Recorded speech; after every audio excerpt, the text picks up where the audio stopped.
Tom Hiddleston Talks Kong, Skull Island, Thor, Ragnorak, Bond and Comic-Con fun.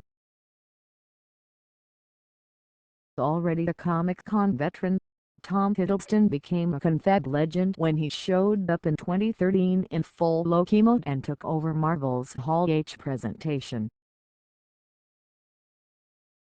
This year, the Emmy-nominated star of The Night Manager is back for Kong, Skull Island as part of the Warner Brothers panel today and maybe even more Marvel later Saturday with Thor, Rangorak.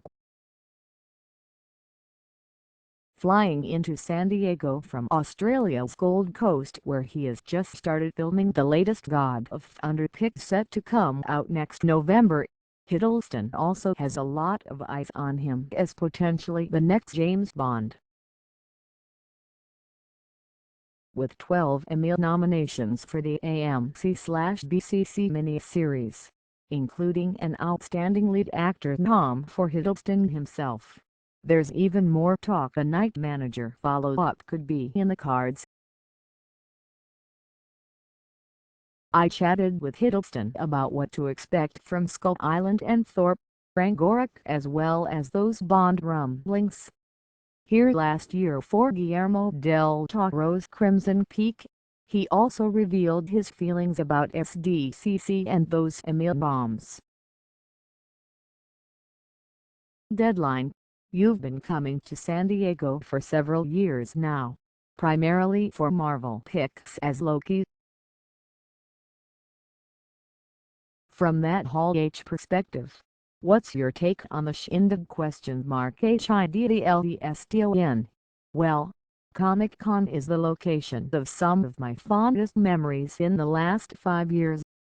It was really the first place I ever spoke about Loki. My first trip was back in 2010 with Kenneth Branagh's Thor when I was a whippersnapper.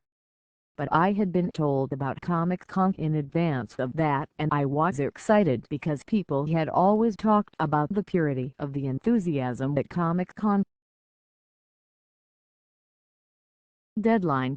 There was a lot of enthusiasm when you showed up as Loki back in 2013, a flag planter with the fans. Hiddleston. Turning up as Loki 3 years ago was an unprecedented moment for me in my short career and it was just so much fun. It was more fun than should be allowed. Partly because it's so rare that you get to play the character from film in a live context and there's this theatrical cosmic fascist standing on stage being cheered by 7,000 people and we all loved it. I think we all had a good time anyway. Deadline.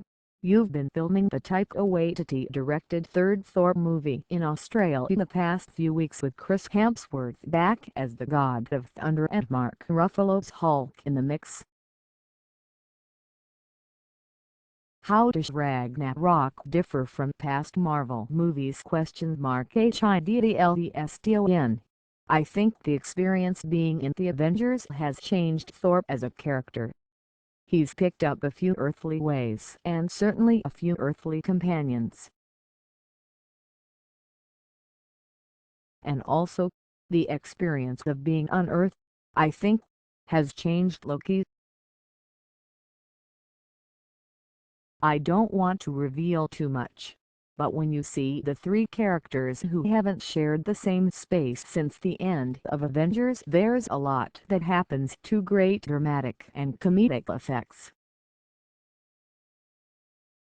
Deadline.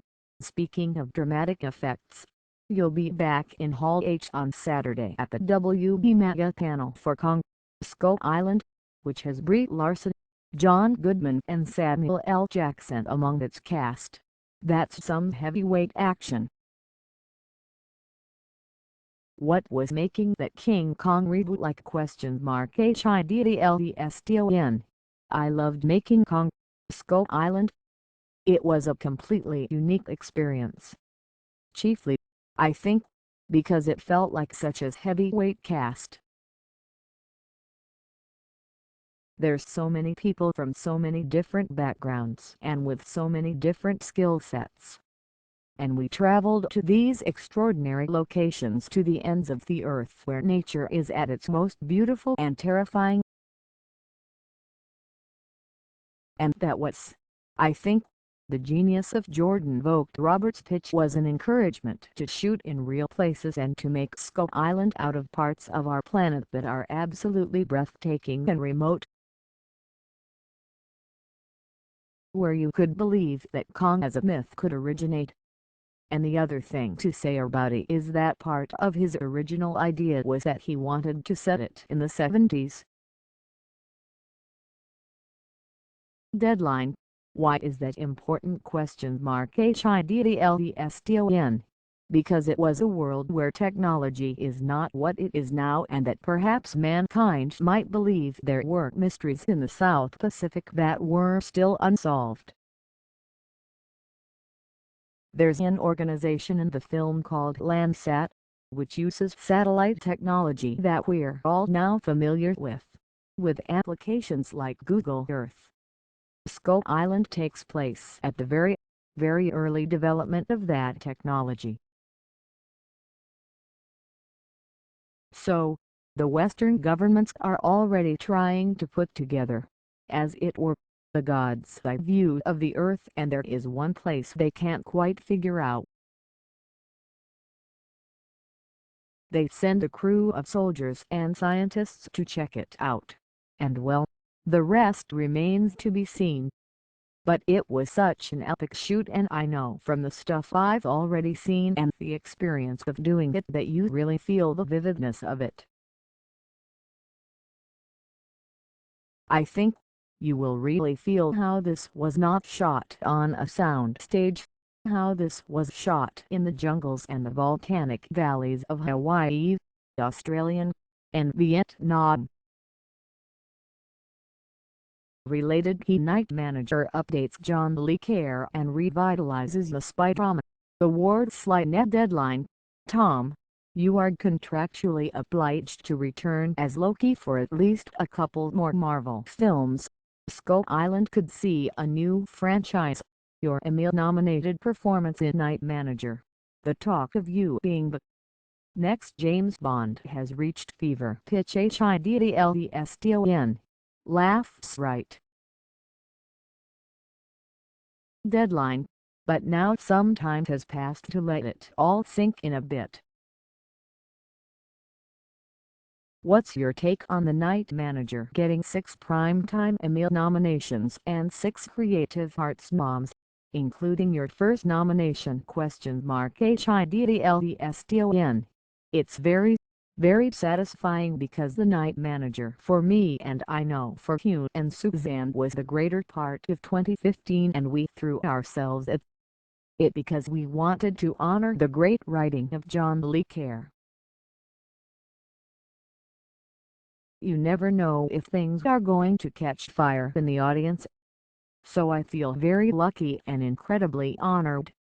I'm absolutely delighted, truth be told. Deadline. Obviously, the miniseries was based on Le Carre's 1993 novel, for which he hasn't published a follow-up. But after the success of the show on both sides of the Atlantic and the possibilities in the ending, where are things in terms of sequel? Hiddleston. I think it still lies in the lap of Le Carre himself. If it were to happen, it would be the first time that there has ever been filmed material that has not originated in his writing. So, I don't know. The ball is definitely in his court. I know he's enormously pleased with the series and happy that it found an audience. I mean, he loves it. So, I don't know. You'll have to ask the Cornwell brothers, who are our esteemed producers, and also his sons. Deadline. Okay. With no Night Manager sequel penciled in, what's next after you finish Ragnarok? Maybe Bond HIDLESTON.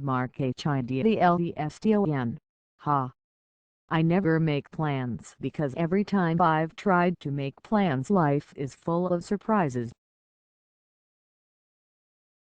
So, I don't know what the picture will look like by the end of this year. As an actor, I've always been excited by the breadth of what I'm allowed to do, and that is what I'm honestly most grateful for. That I can jump around and play Hank Williams and Jonathan Pine, and Captain James Conrad in a Kong movie and then go back to Loki,